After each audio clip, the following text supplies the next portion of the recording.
Why did you come here, Vera?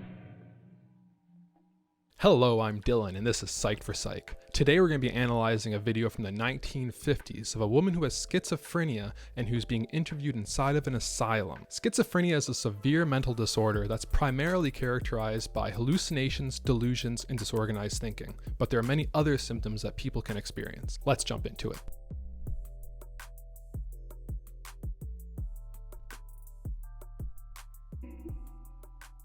That'd be 14 months in December, beginning of December. In this place? Yes. You like it here? Yes, I like it when it's quiet. You like it when it's quiet? I find it too noisy, all those patients. Sometimes it's noisy here because of the other patients. Probably. Why do you like it better when it's quiet? Have you always liked it quiet, or? I've been used to living where it's quiet, except for the railway. You told me once that you didn't like the radio. Yes. In the hospital. I was unhappy when they brought the radio. Why? The ward was quieter without it. Hypersensitivity to sound is a less common symptom of schizophrenia, and it can cause people to become overwhelmed if there's any kind of background noise like a radio or a conversation. Noises that wouldn't be distracting to an average person can become overwhelming, cause frustration or anxiety for these kinds of people with hypersensitivities. Well, if you're very quiet, what are you doing? Are you reading, or are you thinking? I'm not reading either. You don't like reading?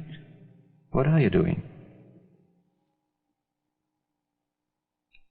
I think music's better. Listening to music and not talking. You like that? Music is the best, I think. Vera, you told me another time that sometimes you hear voices talking to you, can't see the people.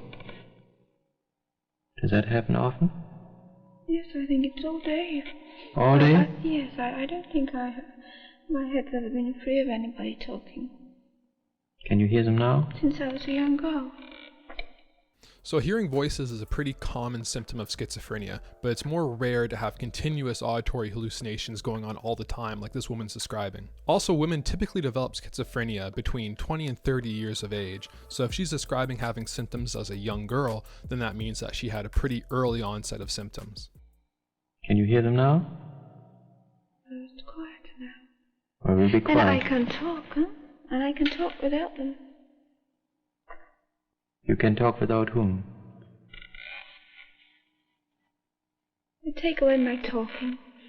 The voices? Yes.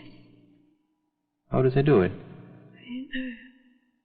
So here we see a lack of congruency in what's being discussed and what her affect or mood is. She is smiling while talking about something that's no doubt pretty disturbing to her. We can also see that she's a little bit disorganized here. She's kind of looking away, not paying attention to him, and responding to things he's not even asking about.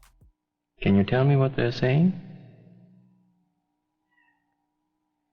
I don't pay any attention to what they say. But you understand them.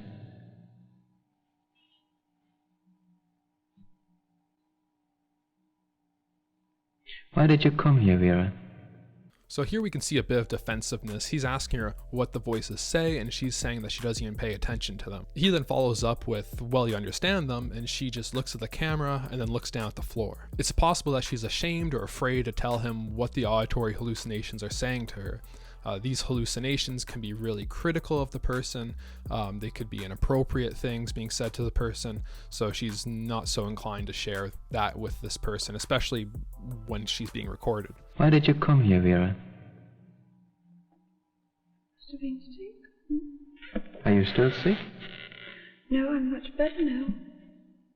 This can be more defensiveness, or it can be agnostic nausea, which is when people have an inaccurate perception of their condition or they don't acknowledge that they have a condition at all. But you like staying here.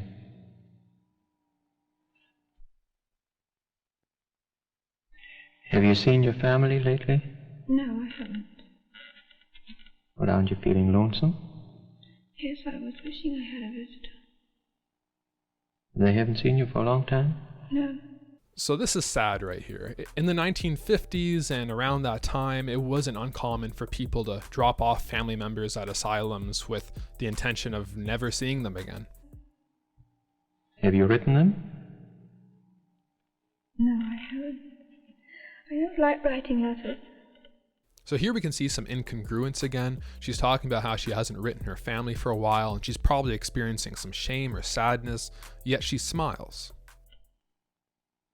Did they write you? No, I haven't received any letters either. I don't know.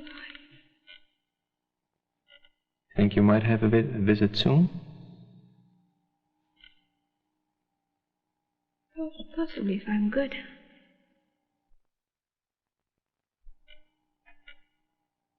You know what day it is today? Thursday. You know what time it is about? I'm allowed to tell. That's quite right. 10 minutes past 12. Did you see the paper today? No, I haven't.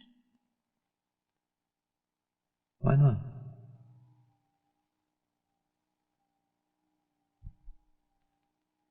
Don't like reading? I like magazines. I hate magazines. So her not liking magazines might be attributed to her hypersensitivity to stimuli. So similar to as she was saying that she doesn't like the radio or the noise in the asylum, the hypersensitivity to stimuli might be also to visual stimuli. So looking at a magazine might be overwhelming to her.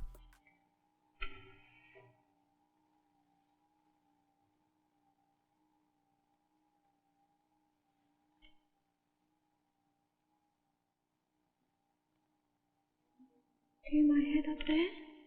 Hmm? In my head up there? What my head head? goes up there when I'm quiet. Where's it going? Right off. Where's your head going? So here she's disassociating. So she asks, was my head up there? When in fact her head was down.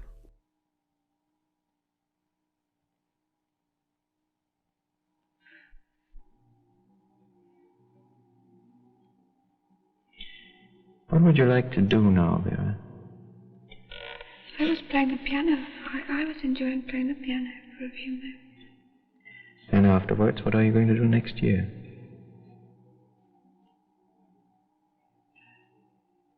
I'd like to play the piano next year.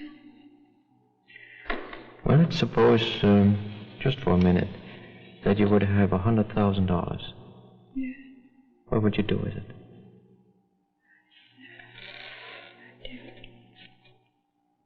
Hospital needed it, huh? The hospital needed it? Mm-hmm. You mean you would give it to the hospital? Probably. Here we can see a lack of ability for her to plan for the future. She can't plan what she would like to have as a future goal or what she would do with a lot of money, and she comes up kind of with the easiest excuse, which is to just continue playing piano or to just give the money to the hospital. And what would you do? Expect them to keep me, huh? To make you to keep you here? Yeah. Because you like it here. Here again, she doesn't acknowledge that she likes the hospital. Instead, she just ignores the question. This might be due to her having an inability to imagine what life could be like outside the hospital at this point. How do you feel? I'm feeling better, thank you. Feeling better? Are you sleeping well? Yes, I'm sleeping better now. How's your appetite? You must be feeling very lonesome, being alone so long.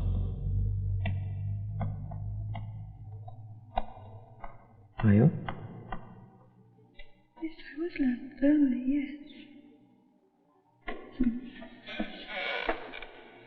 Why are you smiling? And again, we can see some incongruency when she's asked about being lonesome. She probably is lonesome, but instead she just smiles. Have you any friends here? Yes, I have friends here. Are you seeing them every day? Yes, I think so. And what do? You talk to them? When I'm allowed to, yes. You're always allowed to, you know. Oh, yes. Here she might be referring back to when she said that the voices dictate when she can speak.